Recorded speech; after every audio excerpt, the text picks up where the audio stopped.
மச்சான் கை வேற நம்மங்குது. யாராவது புடிச்சு அடிக்கலன்னா என் இதயமே துடிக்காதுன்னா பாத்துக்கிய. என்ன மச்சான் உனக்கு ஒண்ணுன்னா நம்ம ஃப்ரெண்ட்ஸ் ஒரு 10-15 பேர் வந்துடான்னு சொல்ற தைரியத்துல பேசுறியா? இல்லன்னா ஒரு பையன் இந்த ஊர்ல நம்மள மதிப்பானா? ஏய் யார் அவன்? சாரி பா. ஏய் நான் யார் தெரியுமா? யார் பண்ணி? சங்கு சரவணன்.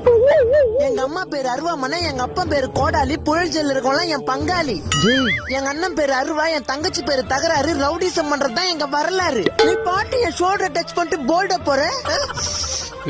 ஏய் நான் கை வாங்குற. நான் கை வாங்கினா உன் உடம்புல ஓடுற 6 லிட்டர் ரத்தமும் கீழே பாஞ்சு அது மேல எறும்பு சுத்தின்னு இருக்கும். ஏன்னா என் உடம்புல ஓடுறது ரத்தம் இல்ல, நெருப்பு குழம்பு. மச்சான் ஓவரா பேசிட்டோம் போலகுது. நம்ம பசங்களை வர சொல்லிட்டல. ஒருத்த சுவிட்ச் ஆஃப், ஒருத்த நாட்டு வச்சு பிள்ளை, ஒருத்த போனை கட் பண்றான். அப்பவா நம்மளும் கட் பண்ணிக்கலாம். இதுல ஒன்னா போலாம்.